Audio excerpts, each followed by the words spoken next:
बेताब दिल है धड़कनों की कसम, बेताब दिल है धड़कनों की कसम, ना रह सकेंगे जुदा हो के हम। बेताब दिल है धड़कनों की कसम, ना रह सकेंगे जुदा हो के हम। हेलो दोस्तों, आपका स्वागत है वर्टेक्स टाइम एकेडमी में। दोस्तों, कल की जो क्लास हुई थी तो मैंने दोस्तों एटीएम के प्रकार के बारे में बताया हुआ था। आज की क्लास में दोस्तों हम लोग बात करेंगे आरबीआई की प्रमुख समितियों को लेकर के। तो जिन लोगों ने मेरी पिछली दोस्तों कल की क्लास नहीं देखी है, आप लोग देख लीजिए। सॉरी दोस्तों, जिन लोगों ने मेरी कल की क्लास नहीं देखी है आप लोग देख लीजिए, क्योंकि आज की क्लास में दोस्तों इससे भी ज़्यादा आनंद आने वाला। तो आज की क्लास का दोस्तों टॉपिक रहेगा आरबीआई के द्वारा प्रमुख समितियां। ठीक है, तो हेडिंग दोस्तों हम लोग डाल लेते हैं, कौन सी? आरबीआई द्वारा गठित प्रमुख समितियां। आरबीआई द्वारा गठित प्रमुख समितियां, गठित प्रमुख समितियां। ठीक है दोस्तों, गठित प्रमुख समितियां, इस पर हम लोग दोस्तों बात करेंगे। समितियों को लेकर के आरबीआई के द्वारा कौन कौन सी गठित समितियां की गई थी, इस पर दोस्तों हम लोग बात करेंगे। तो सबसे पहली दोस्तों जो आरबीआई के द्वारा प्रमुख समिति जो थी वो दोस्तों थी बिमल जलान समिति। बिमल जलान समिति ये दोस्तों अक्टूबर 2013 में आई हुई थी। और दोस्तों इसमें कार्य ये किया गया था, इस समिति का प्रमुख कार्य था नए बैंकों की स्थापना करना। तो पहली जो समिति आई थी दोस्तों वो बिमल जलान समिति आई थी, और ये समिति दोस्तों 2013 में प्रस्तुत की गई थी। इस समिति का प्रमुख कार्य जो रखा गया था वो रखा गया था नए बैंकों की स्थापना करना, नए बैंकों की स्थापना करना। तो यहाँ पर दोस्तों हम लोग पहली समिति की अगर बात करें तो पहली जो समिति थी उसका नाम था दोस्तों बिमल जालान समिति। बिमल जालान समिति। ठीक है दोस्तों, बिमल जालान समिति ये दोस्तों पहली समिति थी आरबीआई के द्वारा। ठीक, यहाँ पर बात करें इसकी शुरुआत दोस्तों की गई थी अक्टूबर 2013 में। इसकी शुरुआत जो दोस्तों ये शुरू की गई थी तो अक्टूबर 2013 में। और ये दोस्तों किसने की थी? आरबीआई के पूर्व गवर्नर ठीक बिमल जालान थे। इन्हीं की अध्यक्षता में, बिमल जालान की अध्यक्षता में दोस्तों इस समिति की क्या की गई थी? शुरुआत की गई थी। ठीक है दोस्तों, आरबीआई के जो पूर्व दोस्तों गवर्नर थे बिमल जालान, या रिजर्व बैंक के पूर्व गवर्नर, भारतीय रिजर्व बैंक। ठीक है दोस्तों, इसके पूर्व गवर्नर जो थे बिमल जालान, इनकी अध्यक्षता में इस समिति का दोस्तों क्या किया गया था? गठन किया गया था। ठीक है, और इस समिति का दोस्तों जो प्रमुख कार्य था, इस समिति का जो प्रमुख दोस्तों कार्य था तो वो दोस्तों कार्य क्या था? नए बैंकों की स्थापना हेतु, नए बैंकों की स्थापना हेतु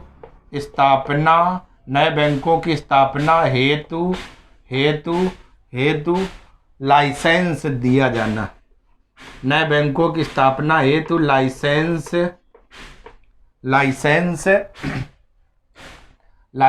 दिए जाने की समीक्षा करना।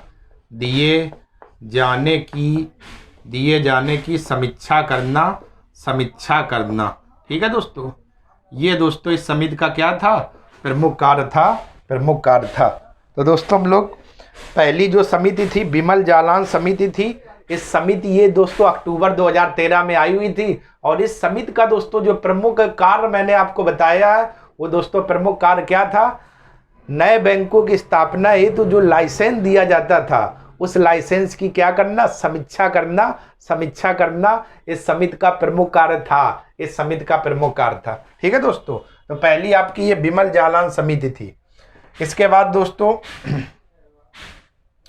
दूसरी जो समिति आई हुई थी, वो जो दूसरी समिति थी उर्जित पटेल समिति, उर्जित पटेल समिति, उर्जित पटेल समिति, उर्जित पटेल समिति। ठीक है दोस्तों, उर्जित पटेल समिति ये क्या थी? उर्जित पटेल समिति की दोस्तों हम लोग बात करें तो दोस्तों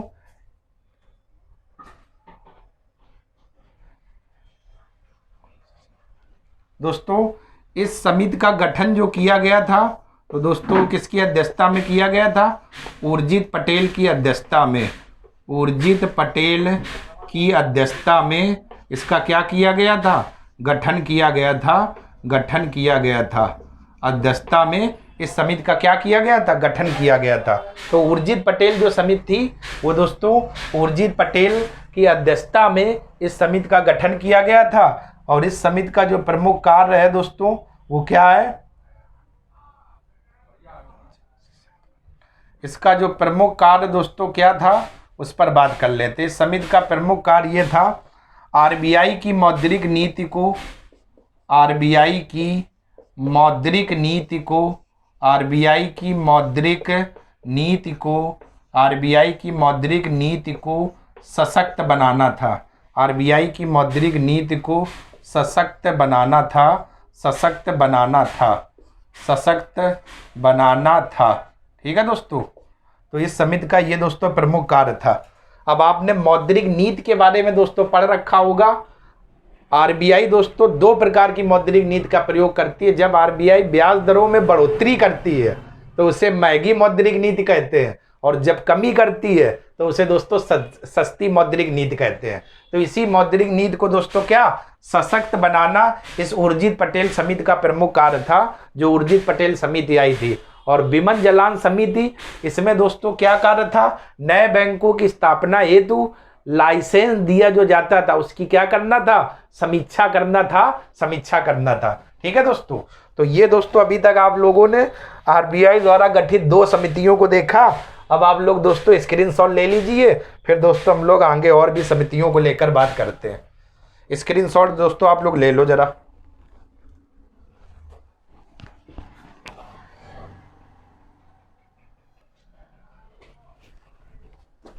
अब दोस्तों हम लोग बात करते हैं अगली समिति, और उस समिति का दोस्तों नाम है नचिकेत मोर समिति। ठीक है दोस्तों, ये भी दोस्तों आरबीआई के द्वारा गठित की गई थी, और इसी समिति का दोस्तों नाम है नचिकेत मोर समिति। और ये दोस्तों समिति क्या थी इस पर हम लोग बात कर लेते हैं। दोस्तों इसकी शुरुआत की अगर बात करें तो इसकी शुरुआत जो की गई थी नचिकेत मोर समिति की, वो दोस्तों की गई थी 7 जनवरी 2014। 7 जनवरी 2014 में नचिकेत मोर समिति की शुरुआत की गई थी। ठीक है ना। और इस समिति का दोस्तों जो गठन किया गया, इस समिति का जो गठन किया गया, ठीक है दोस्तों, ये 7 जनवरी 2014 को इस समिति ने अपनी सिफारिशें प्रस्तुत की थी, सिफारिशें प्रस्तुत की थी, सिफारिशें प्रस्तुत की थी। लेकिन दोस्तों जब इसका गठन किया गया तो वो दोस्तों किया गया था 22 सितंबर 2013 को। इस समिति का गठन 14 में सिफारिशें और इसका गठन किया गया था 22 सितंबर 2013। ठीक है दोस्तों, तो नचिकेत जो मोर समिति थी इसका गठन किया गया था 22 सितंबर 2013 में। और इस समिति ने अपनी सिफारिशें कब प्रस्तुत की, यानी ये सिफारिशें कब प्रस्तुत की? ठीक है, ये कब इन्होंने अपनी सिफारिशें प्रस्तुत की? 7 जनवरी 2014 को इन्होंने अपनी क्या सिफारिशें प्रस्तुत की। और ये समिति का गठन 22 सितंबर 2013 को किया गया था। और इस समिति ने दोस्तों क्या क्या कार्य किए? तो इस समिति का दोस्तों जो पहला कार्य था, इन्होंने बताया 1 जनवरी 2016 तक सभी वयस्क नागरिकों का बैंक खाता हो। इन्होंने दोस्तों पहली जो सिफारिश की वो कहा कि 1 जनवरी 2016 तक, 1 जनवरी 2016 तक सभी वयस्क नागरिकों का खाता हो, वयस्क नागरिकों का खाता हो। ठीक है दोस्तों, तो ये जो दोस्तों समिति जो गठित की गई थी नचिकेत मोर समिति, इस समिति में पहला दोस्तों यही पॉइंट कहा गया कि जितने भी 1 जनवरी 2016 तक सभी वयस्क जो नागरिक हैं उन सभी का क्या होना चाहिए, खाता होना चाहिए, खाता होना चाहिए। और दूसरी दोस्तों इस समिति ने क्या बात कही, किसी भी स्थान से केवल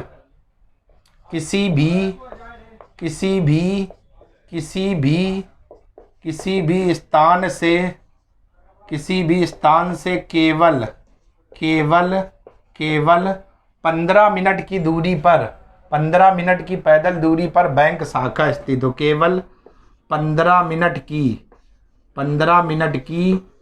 पैदल दूरी पर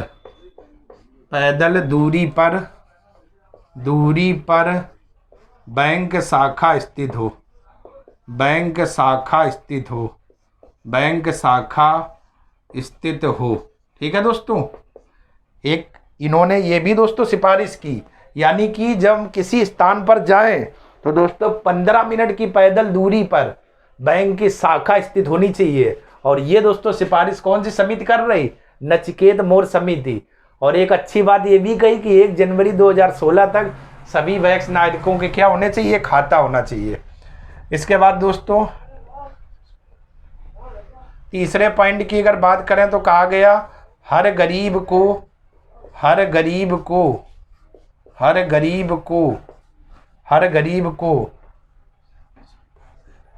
उसकी सुविधा से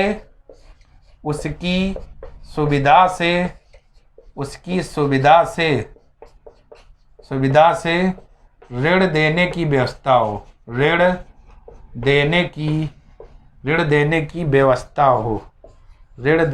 व्यवस्था हो, उसकी सुविधा से ऋण देने की क्या हो दोस्तों, व्यवस्था हो। ठीक, तो ये दोस्तों नचिकेत मौर्य समिति थी। इस समिति ने इतने सुझाव दिए थे। क्या क्या दिए थे, इस समिति का गठन दोस्तों जो किया गया 22 सितंबर 2013 को, और इसने अपनी सिफारिशें कब प्रस्तुत की, 7 जनवरी 2014 को। और दोस्तों क्या कहा कि 1 जनवरी 2016 तक सभी वयस्क नागरिकों के खाते हों, और दोस्तों किसी भी स्थान से केवल 15 मिनट की पैदल दूरी पर बैंक शाखा हो दोस्तों, और हर गरीब को उसकी सुविधा के अनुसार जैसा भी ऋण दिया जाए वो व्यवस्था हो। ठीक है, तो हर गरीब को उसकी सुविधा के अनुसार ऋण देने की क्या होनी चाहिए, व्यवस्था होनी चाहिए। ये दोस्तों सुझाव दिया था नचिकेत मौर्य समिति ने। ठीक है दोस्तों, तो चलिए दोस्तों आप लोग इतने का स्क्रीनशॉट ले लीजिए, फिर दोस्तों हम लोग आगे बात करते हैं।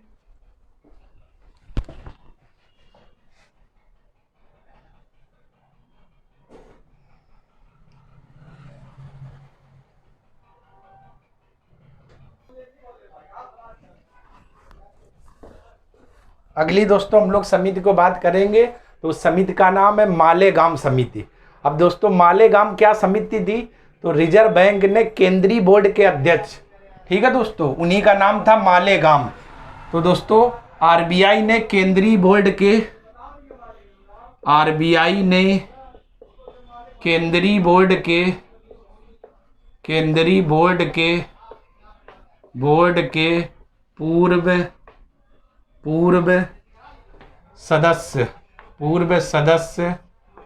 पूर्व सदस्य श्री वाई एच मालेगाम की अध्यक्षता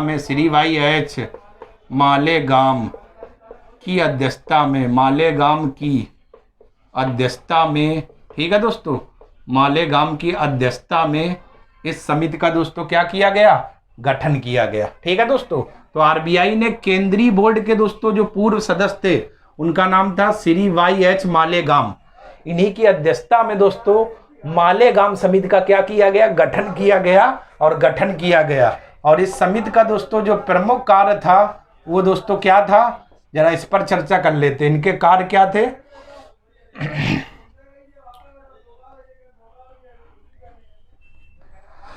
भारतीय बैंकिंग प्रणाली में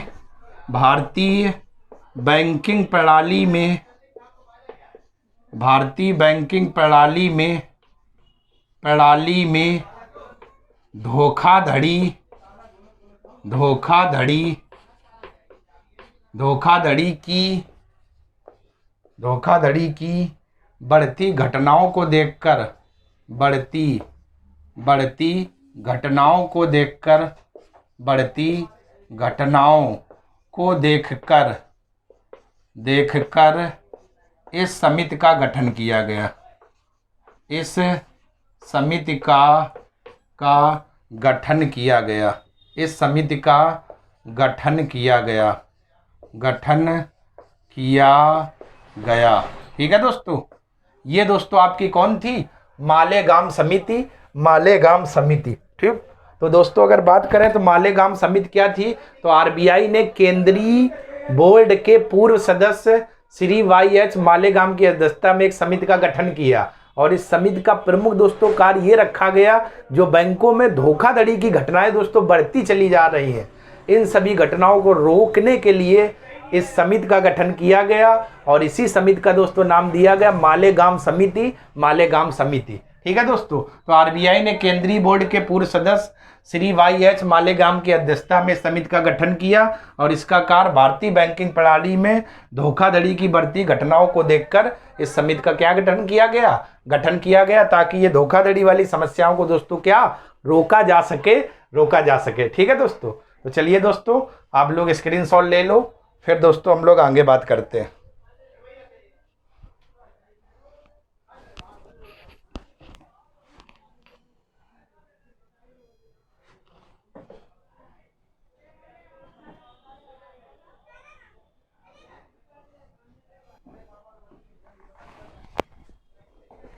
दोस्तों अब हम लोग बात कर लेते हैं, एक दोस्तों योजना आई थी जिसका नाम था इंद्रधनुष योजना।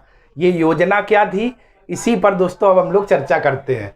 इस योजना की दोस्तों बात करें तो देश में दोस्तों सरकारी जो जितनी भी बैंकें हैं देश में, इनकी वित्तीय स्थिति में सुधार लाने के लिए दोस्तों एक 7 वर्षीय या 7 सूत्री इंद्रधनुष योजना की शुरुआत की गई। क्यों की गई? क्योंकि देश में जितनी भी दोस्तों सरकारी बैंकें हैं, इनकी वित्तीय स्थिति में हमें सुधार लाना है और सुधार लाने के लिए दोस्तों 7 सूत्री इंद्रधनुष योजना की शुरुआत की गई। ठीक है दोस्तों। तो इसका मुख्य उद्देश्य यही था, सरकारी बैंकों की स्थिति में सुधार लाना, और इसमें 7 जो कार्यक्रम थे या 7 बिंदु थे, वो क्या थे, बस वही दोस्तों आपको मुख्य देखना है। तो यहाँ पर दोस्तों इंद्रधनुष योजना की अगर बात करें तो जरा देखिएगा ये योजना क्या थी। तो देश के सरकारी बैंकों की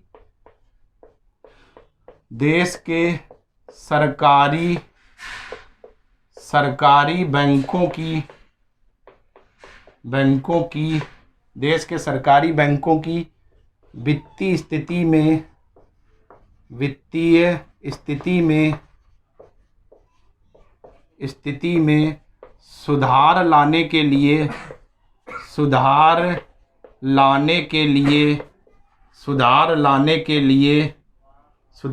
के लिए 7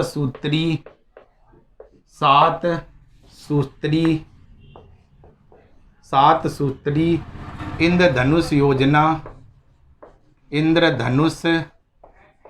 इंद्रधनुष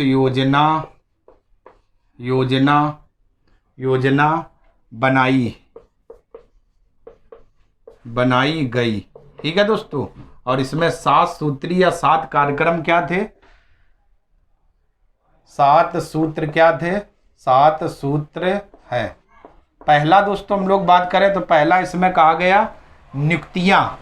ठीक, नियुक्तियां का मतलब दोस्तों यहाँ पर हो जाएगा, बैंकों में जितनी भी सरकारी बैंकें हैं, इनमें दोस्तों नियुक्तियां किस प्रकार से की जाए, कैसे की जाए, इन सभी के बारे में दोस्तों कौन सी योजना बताएगी, इंद्रधनुष योजना। तो पहला इसमें दोस्तों 7 सूत्री कार्यक्रम में नियुक्तियों के बारे में रखा गया था कि बैंक में जो भी नियुक्तियां की जाएंगी उनके लिए क्या तरीका रहेंगे, क्या प्रोसेस अपनाया जाएगा। तो इसमें नियुक्तियों के बारे में एक ये भी कार्यक्रम है। दूसरा दोस्तों जो इसमें बात की गई कि नियुक्तियों की दोस्तों स्थापना के लिए, इन नियुक्तियों की स्थापना के लिए एक दोस्तों क्या होगा, बैंक बोर्ड ब्यूरो होगा। Bank board bureau. ठीक है दोस्तों। इन नियुक्तियों की स्थापना के लिए क्या होगा, एक बैंक बोर्ड ब्यूरो होगा। और तीसरा दोस्तों बात करें तो तीसरा इसमें कहा गया पूंजीकरण। ठीक है ना, पूंजीकरण कितना किया जाएगा, कितनी क्या पूंजी रखी जाएगी, क्या समस्या होगी। ठीक है। चौथा दोस्तों अगर हम लोग बात करें तो सार्वजनिक बैंकों को सार्वजनिक बैंकों के ऊपर से दबाव हटाना। सार्वजनिक बैंकों के ऊपर से दोस्तों दबाव हटाना। ठीक है दोस्तों, ये दोस्तों हमारा पॉइंट इसी में था, सार्वजनिक बैंकों के ऊपर से दबाव हटाना। जितनी भी सार्वजनिक बैंकें हैं इन पर जो दबाव बना रहता है, इस दबाव को दोस्तों क्या हटाना है इंद्रधनुष योजना के माध्यम से। ठीक है ना। इसके बाद दोस्तों हम लोग पांचवें अगर पॉइंट की बात करें तो पांचवा दोस्तों पॉइंट जो आपका था वो दोस्तों था सशक्तिकरण। पांचवा पॉइंट था सशक्तिकरण। बैंकों को दोस्तों किस प्रकार से सशक्तिकरण बनाना है और क्या क्या इसमें व्यवस्थाएं होनी चाहिए। पांचवा दोस्तों हमारा ये पॉइंट था सशक्तिकरण। या दोस्तों हो सकता हो ये सशक्तिकरण कट रहा हो दोस्तों, हम लोग पांचवा पॉइंट यहीं पर लिख देते हैं, सशक्तिकरण।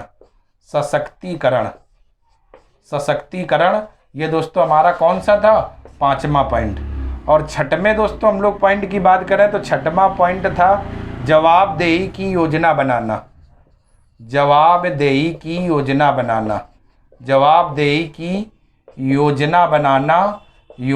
बनाना। ठीक है दोस्तों। सातवां दोस्तों ये पॉइंट था जवाबदेही की योजना बनाना, ये छठवां। और सातवां दोस्तों हम लोग पॉइंट की बात करें तो सातवां था प्रशासनिक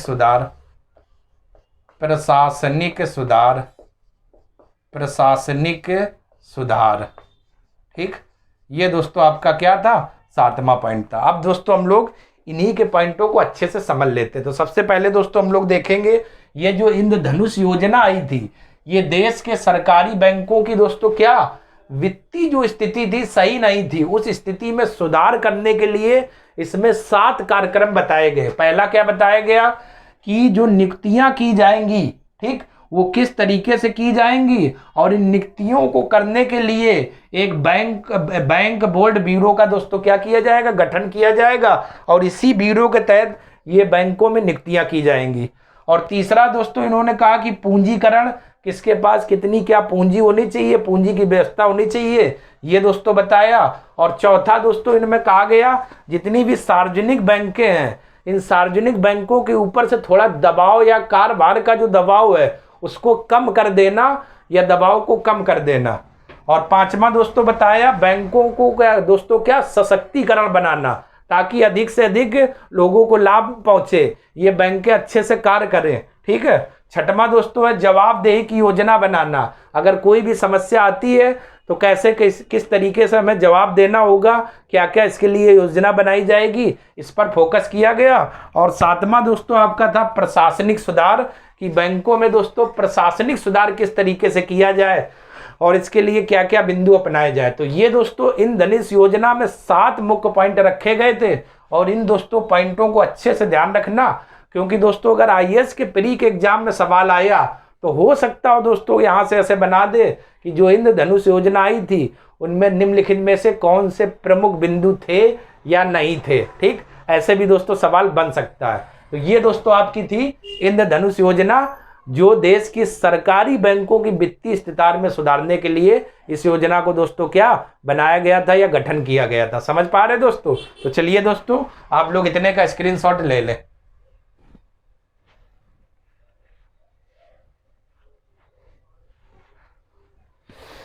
चलिए दोस्तों आप लोगों ने स्क्रीनशॉट ले लिया होगा।